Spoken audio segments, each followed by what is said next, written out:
Hello दोस्तों, कैसे हो आप सभी का स्वागत है मेरे YouTube channel maths concept classes में। आज हम करेंगे क्लास 10 के एक्सरसाइज 1.3 के क्वेश्चन। तो और जैसा कि हर वीडियो में बताता हूँ कि मैं क्लास 9 एंड क्लास 10 दोनों के लिए सिलेबस करा रहा हूँ इस अपने यूट्यूब चैनल पे। तो अगर आप किसी ऐसे को जानते हो जिनका इससे इनका कुछ फ़ायदा हो सके उनका, तो प्लीज़ इसको शेयर ज़रूर करें और आप भी कमेंट करके बताएं कि ये आपको कैसा लग रहा है। ठीक है,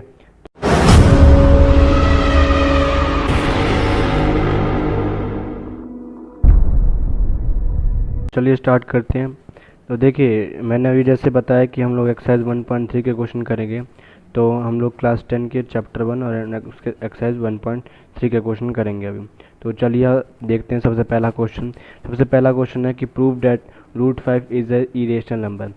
तो सबसे पहले तो पहचानना ज़रूरी है कि √5 इरेशनल नंबर है कि नहीं, तब हम इसको क्वेश्चन करेंगे कि आगे इसको कैसे प्रूव करेंगे हम लोग। ठीक है, तो देखिए सबसे पहले ये समझ लीजिए कोई भी नंबर इरेशनल नंबर कब हो सकता है। बहुत से कंडीशन है, एक उनमें से कंडीशन ये भी है कि अगर कोई नंबर रूट के अंदर हो, कोई भी नंबर, जैसे कि मैंने यही नंबर लिख दिया √5 ही, तो ये इरेशनल नंबर कहलाएगा। और जैसे मैंने √2 लिख दिया, ये भी इरेशनल नंबर कहलाएगा। ठीक है, अगर मैंने √3 लिखा, ये भी इरेशनल नंबर कहलाएगा। लेकिन अगर मैं √4 लिख दिया कहीं पे, ये रेशनल नंबर नहीं कहलाएगा, ये रेशनल नंबर कहलाएगा। क्यों? तो ये अगर कहें हम लोग कि हर रूट में नंबर, एवरी नंबर जो कि रूट में हो, बट क्या हो, नॉट परफेक्ट स्क्वायर, लेकिन वो परफेक्ट स्क्वायर नहीं हो। ठीक है, तो सारे नंबर क्या हो जाएंगे, हमारे इरेशनल नंबर हो जाएंगे।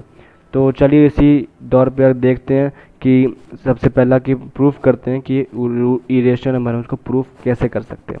देखिए, किसी भी नंबर को इरेशनल नंबर प्रूफ करने से पहले हमें ये देखना ज़रूरी है, हमको ये लेट करना ज़रूरी है कि वो रैशनल नंबर होगा। तो जैसा कि मैंने इसमें लिख रखा है कि let √5 is a irrational number. तो सबसे पहला स्टेप यही मानना है कि जो भी हमें नंबर दे रखा है उसको हमें मानना पड़ेगा कि वो पहले रैशनल नंबर है।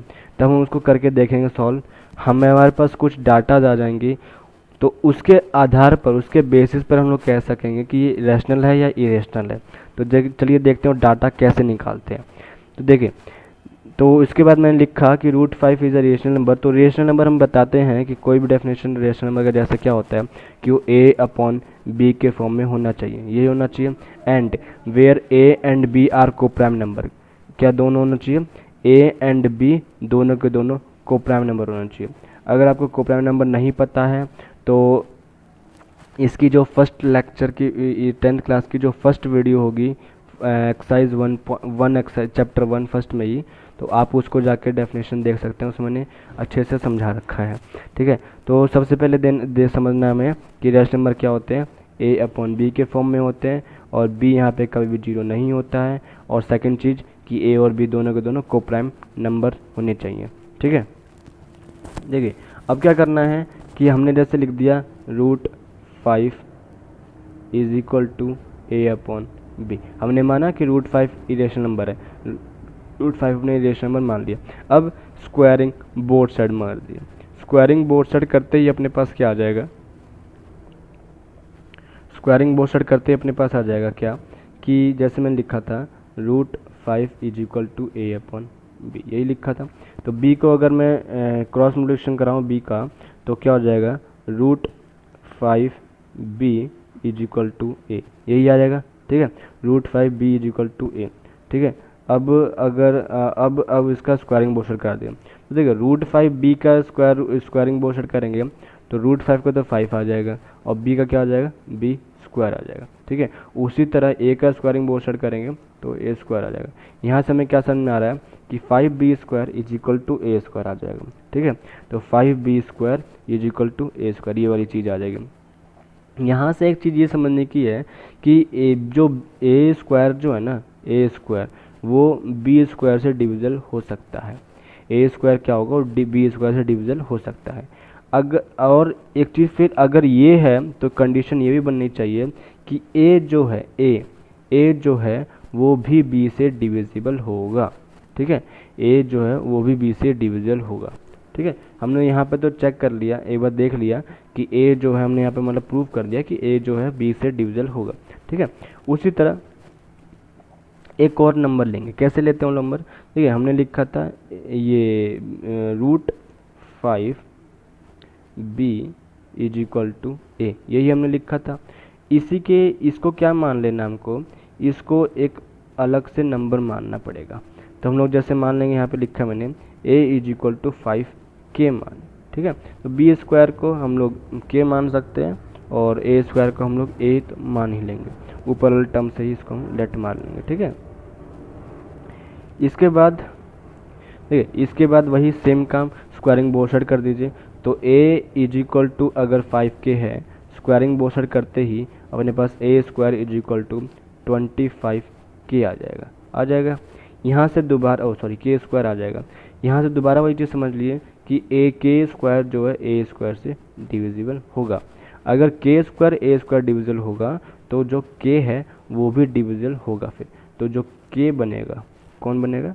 जो k हमारा बनेगा वो भी डिविजिबल होगा हमारा a से। ठीक है, k a से भी डिविजिबल होगा। तो हमने क्या देखा अभी, हमने देखा कि a जो है ना वो डिविजिबल हो रहा है b से भी, और a ही जो है वो k से भी डिविजिबल हो रहा है। तो कोप्राइम में आता है कि कभी भी दोनों सेम नहीं होने चाहिए, दोनों सेम नहीं होने चाहिए। तो यहाँ पे एक ही नंबर दोनों से डिविजिबल हो रहा है, इसका मतलब ये कोप्राइम, ये हमारा रैशनल नंबर के डेफिनेशन को सेटिस्फाई नहीं कर रहा है। ठीक है, कॉमन फैक्टर नहीं बना रहा है, तो दोनों के कॉमन फैक्टर सेम बन जाए। यहाँ से हमको क्या समझ में आ गया कि रैशनल नंबर के डेफिनेशन को इरेशनल नंबर की डेफिनेशन को फॉलो कर रहा है, ना कि रैशनल नंबर की डेफिनेशन को। तो यहाँ से हम लोग लाइन्स लिखेंगे। क्या लाइन हमको ये लिखना होगा कि this implies that a and b have 5 as common factor, कि दोनों के 5 जो हैं कॉमन फैक्टर बन जाएंगे। This is a contradiction to fact that a and b are coprime number. हमने जो माना था कि a और b जो कोप्राइम नंबर है ये इसका गलत हो गया। ठीक है, तो √5 जो है वो इरेशनल नंबर कहलाएगा, ना कि रैशनल नंबर कहलाएगा। ठीक है, तो ये इसका पहला क्वेश्चन का सॉल्यूशन था। तो चलिए अब अगला क्वेश्चन देखते हैं। अगला क्वेश्चन हमारा कि prove that 3 + 2√5 is irrational number, कि हमको ये प्रूफ करना है कि 3 + 2√5 इरेशनल नंबर है। तो वही सेम काम यहाँ भी करना है हमें कि सबसे पहले 3 + 2√5 को रैशनल नंबर हम लोग मान लेंगे, जहाँ पर के क्या होगा, a और b दोनों के दोनों कोप्राइम नंबर होंगे यहाँ पे। ठीक है, क्या होगा, a एंड b दोनों are coprime number, sorry both are coprime number. बस दोनों को इक्वल रख दीजिए कि 3 + 2√5 की वैल्यू a/b के मैंने बराबर पुट कर दी। √5 की वैल्यू निकालेंगे, हमेशा रूट की ही निकालनी वैल्यू है। ठीक है, तो यहाँ से रूट की वैल्यू जब निकालेंगे, देखिए √5 की वैल्यू क्या रही है, जो क्वेश्चन मार्क जो मिस हो गया, पता नहीं कैसे चला गया ये, तो जहाँ जहाँ क्वेश्चन मार्क लगा हुआ है वहाँ वहाँ b की वैल्यू b लिखा जाएगा। ठीक है, वहाँ वहाँ b आएगा। तो ऐसे है, ये ऐसे बन जाएगा कि √5 की वैल्यू आ जाएगी a/b -3 ब्रैकेट में बंद करके अपॉन में 2, ये आ जाएगा इसकी जगह, जो मैंने यहाँ ये चीज़ लिखी हुई है। ठीक है, अब देखिए ज़रा, a और जो b है हमने ये माना है कि दोनों रैशनल नंबर है। 3 भी जानते हैं कि रैशनल नंबर है और 2 भी जानते हैं कि एक रैशनल नंबर है। बट √5, इसमें हमें √5 को अलग से सॉल्व करने की जरूरत नहीं है। हमको यहाँ पे ये मानना पड़ेगा कि √5 हमको जानते हैं कि इरेशनल नंबर है। देखिए ये √5 तो मतलब मान लिया कि हमने इरेशनल नंबर है, और इधर सारे क्या हैं, इधर RHS में हमारे पास क्या सारे का सारे रैशनल नंबर। तो कभी भी इरेशनल नंबर और रैशनल नंबर दोनों बराबर नहीं हो सकते। ठीक है, ये चीज़ गलत है, ये बिल्कुल बराबर नहीं हो सकते। तो इसी तरह से हमारा जो कंट्राडिक्शन था वो हमारा गलत हो गया। क्यों गलत हुआ? क्योंकि हमने प्रूफ कर रखा है पहले ही, हम जानते हैं पहले कि √5 एक इरेशनल नंबर है। हमारा जो एजम्पशन था कि 3 + 2√5 रैशनल नंबर था वो गलत हो चुका है, तो ये इरेशनल नंबर बन जाएगा। ये छोटे से क्वेश्चन, मतलब सिंपल क्वेश्चन, उनके कंपेरिजन में सही क्वेश्चन आते हैं, सिंपल क्वेश्चन है। ठीक है, देखते हैं अगला क्वेश्चन है हमारा 1/√2 हमें इरेशनल नंबर प्रूफ करना है। वही सेम काम, सबसे पहला स्टेप कि उनको एक रैशनल नंबर मान लेंगे हम लोग, where a and b both are coprime numbers होते हैं, को प्राइम इंटीजर बन जाएंगे। सेम वही लिखिए फिर कि 1/√2 को हम लोग क्या लिख सकते हैं, a/b लिख सकते हैं कि नहीं लिख सकते हैं। यहीं से √2 की वैल्यू निकाल ली, हमेशा √2 की वैल्यू, तो रेसिप्रोकल कर देंगे इसको। रेसिप्रोकल करते ही अपने पास क्या आ जाएगा, रेसिप्रोकल करते ही अपने पास आ जाएगा √2 = b/a, यही आ जाएगा। ठीक है, अब देखिए, अब हमने क्या माना है, √2 = b/a माना, यही माना है। ठीक है, ये एक रैशनल नंबर है, बट ये क्या, √2 एक इरेशनल नंबर है। तो हमने देखा था, अभी हम जानते हैं कि इरेशनल नंबर कभी भी रैशनल नंबर के बराबर नहीं आएगा, तो ये चीज़ बिल्कुल गलत है। तो इस हिसाब से हमारा कंडक्शन ये गलत हो गया, हमारा एजम्पशन गलत हो जाएगा। तो 1/√2 भी एक इरेशनल नंबर बन जाएगा। सिंपल सा क्वेश्चन है। ठीक है, चलिए अब अगला है हमारा 7√5। 7√5 कैसे सॉल्व किया जाएगा, वही सेम काम करना है यहाँ भी, कि 7√5 को भी हमने रैशनल नंबर एक बार मान लेंगे। जैसे ही 7√5 हम लोग रैशनल नंबर मानेंगे, 7√5 को हमने रैशनल नंबर माना, तो इसको भी हम लोग a/b के बराबर पुट कर देंगे। यहाँ से किसके लिए निकालेंगे, हमेशा रूट के लिए निकालनी है, चाहे 5 हो, चाहे 3 हो, चाहे 7 हो, किसी कुछ भी हो रूट के अंदर, उसी को निकालेंगे हमेशा। तो हमेशा इसी को निकलेगी हमेशा। ठीक है, तो रूट ये 7 कहाँ जाएगा फिर, b के साथ, तो 7b बन जाएगा। तो कैसे बन जाएगा, इसको कैसे लिखेंगे, √5 = a/7b। अब समझिए ज़रा, हम जानते हैं कि a/b क्या है, एक रैशनल नंबर है।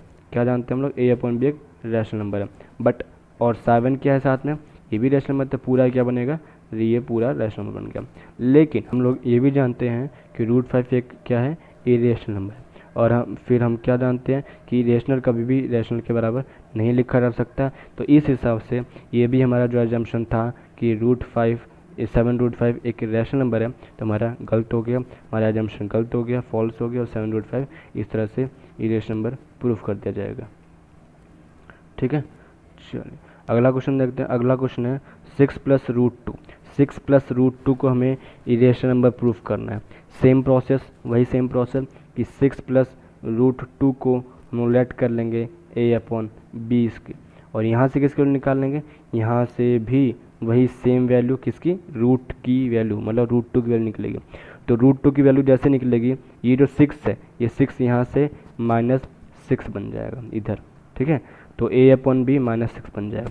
अब इधर समझिए ज़रा, a/b रैशनल नंबर, 6 एक रैशनल नंबर, और रूट क्या हो गया, इरेशनल नंबर। ठीक है, इरेशनल नंबर, और इरेशनल नंबर और कभी रैशनल नंबर बराबर हो नहीं सकते, तो यह एजम्पशन हमारा गलत हो गया इस हिसाब से। बस, तो अगर हमारा एजम्पशन ये चीज़ गलत हो गया, तो हम 6 + √2 क्या एक इरेशनल नंबर है। बस यही क्वेश्चन थे इसके 1.3 के।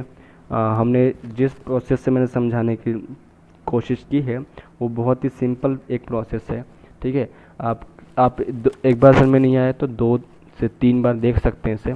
ठीक है, और जैसा मैंने पहले बताया कि अगर मैंने इसमें, क्योंकि 9th का 10th का दोनों का साथ लेके चल रहा हूँ, तो अगर आप ऐसे किसी को जानते हो जिससे इसको किसी को हेल्प मिल जाए, तो आप प्लीज़ उसे शेयर करिएगा।